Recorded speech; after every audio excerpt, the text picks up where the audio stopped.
22 तारखेपासूनचा प्रवास होता। आज 30 तारखेला 6 वाजता आम्ही मनमाडला उतरलो। श्री क्षेत्र काशी, अयोध्या, चित्रकूट आणि प्रयागराज अशा एक 4-5 देवदर्शनाच्या आम्ही तीर्थयात्रा घेऊन गेलो। वेगवेगळ्या राज्यामध्ये फिरलो, पण फिरत असताना कुठे आम्हाला कुठल्या पोलीस कर्मचाऱ्यांनी आरटीओ ऑफिसने बाहेरच्या राज्यात सुद्धा काही त्रास दिला नाही की भाविक यात्रा घेऊन आले, दर्शनाला आलेत।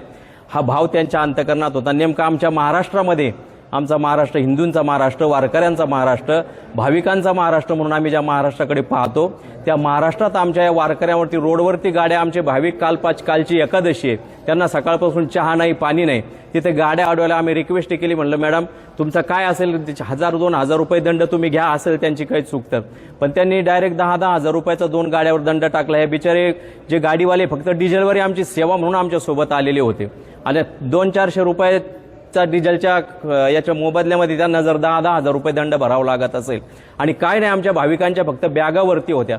मग भाविक प्रवास करतात 8-10 दिवसाचा, बॅगा ठेवायच्या कुठे? आणि म्हणून अशा पद्धतीचा एक प्रकारचा अन्याय त्यांच्यावर तर झालाच, पण आमच्याही भाविकांवर झाल्यासारखं आम्हाला वाटतंय। झालेला जो दंड आहे आरटीओने केला, तो दंड पूर्णपणे माफ करावा एवढीच, आणि अधिकाऱ्यांवर काहीतरी ती कारवाई व्हावी या हेतूने आम्ही या ठिकाणी आलेलो आहोत। आमची एवढीच मागणी, बाकीची काही मागणी आमची नाही। तर या घटनेनंतर संतप्त वारकऱ्यांनी ही बाब हिंदुत्ववादी कार्यकर्ते प्रसाद घोगरे यांच्यापर्यंत पोहोचवली। त्यानंतर सर्व वारकरी श्रीरामपूर येथील आरटीओ कार्यालयामध्ये एकत्र येत न्यायाची मागणी करण्यासाठी दाखल झाले। मात्र येथेही त्यांना सुमारे 1 तास थांबवून ठेवण्यात आल्याचा आरोप करण्यात आला आहे। यानंतर संबंधित अधिकाऱ्यांनी वारकऱ्यांचं निवेदन स्वीकारलं। या प्रसंगी प्रसाद घोगरे यांनी अधिकाऱ्यांना जाब विचारत श्रीरामपूर आरटीओ विभागाकडून होत असलेल्या कथित भ्रष्टाचारावर आणि गरीब वारकऱ्यांवर होत असलेल्या अन्यायावर तीव्र शब्दात नाराजी व्यक्त केली आहे। संबंधित अधिकाऱ्यांवर निलंबनाची कारवाई करण्याची मागणी करण्यात आली असून या घटनेमुळे वारकरी संप्रदायामध्ये संतापाचं वातावरण निर्माण झालं असून प्रशासनाने या प्रकरणाची सखोल चौकशी करून दोषींवर कठोर कारवाई करावी अशी मागणी आता जोर धरू लागली आहे।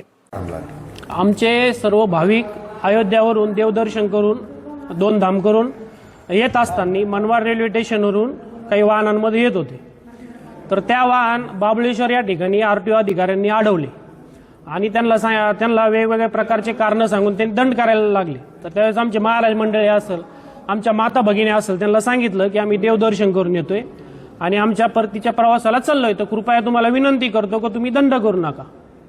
तरी त्या अधिकारी मॅडमने ऐकलं नाही आणि यांच्यावर सरसगट दंड केला 10,000 रुपये।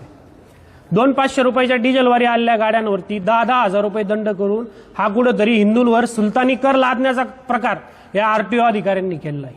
म्हणजे त्या हायवेनी वेगवेगळ्या प्रकारची अवैध वाहतूक होत असताना, गो तस्करी होत असताना या आरटीओ अधिकाऱ्यांना त्या गाड्या सापडत नाही, परंतु आमच्यासारखे सर्वसामान्य भाविक देवदर्शनावर येत असताना त्यांच्यावर 1000 रुपयाचा दंड वसूल करण्याचा घाट हे श्रीरामपूरचे भ्रष्टाचारी करप्टेड आरटीओ अधिकारी करत आहे। हे कार्यालय म्हणजे फक्त आणि फक्त करप्शनचा अड्डा झालाय। म्हणजे यांना 5-5 हजार रुपये जर तुम्ही हप्ते दिले तर आमच्या गाड्यांवरती दंड करत नाही सर्वसामान्य लोकांचा, आणि जर यांना हप्ता दिला नाही तर आमच्या गोरगरीब भाविकांवर अशा प्रकारचा दंड करत आहे। हिंदुत्ववादी सरकार असताना हे अधिकारी हिंदू भाविक देवदर्शनावरून येत असताना हजारो रुपयाचा दंड वसूल करत आहे। म्हणून या आरटीओ अधिकाऱ्यांनी एवढं छान कार्य केलं आहे, गौरवाचं कार्य केलं आहे, म्हणून या अधिकाऱ्यांचा सत्कार करण्यासाठी आम्ही या ठिकाणी